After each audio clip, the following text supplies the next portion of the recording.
তাজপুরে নয়নের মণি আনোয়ার উদ্দিন। তাজপুর মানে আজ এক পরিচিত নাম, আনোয়ার উদ্দিন। রাজনৈতিক পরিচয়ের আড়ালে লুকিয়ে আছে এক মানবিক হৃদয়। কখনো রাজনৈতিক মঞ্চে, কখনো খেলার মাঠে, আবার কখনো ছোট বড় ছেলে মেয়েদের সাথে আনন্দ ভাগ করে নিতে দেখা যায় তাকে।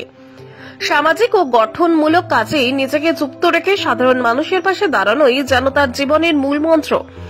স্থানীয় অনুষ্ঠান থেকে শুরু করে বিভিন্ন ধর্মীয় উৎসবে সদা হাস্যময় মুখ নিয়ে এগিয়ে আসেন তিনি। বর্তমানে তিনি একাধিক গুরুত্বপূর্ণ পদে রয়েছেন।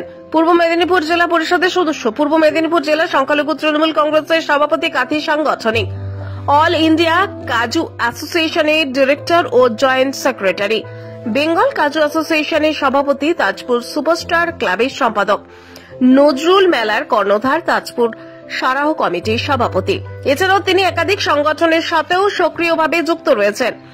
সুঠাম দেহ, প্রাণবন্ত উপস্থিতি এবং সহজ সরল ব্যবহারই তার অন্যদের থেকে তাকে আলাদা করেছে।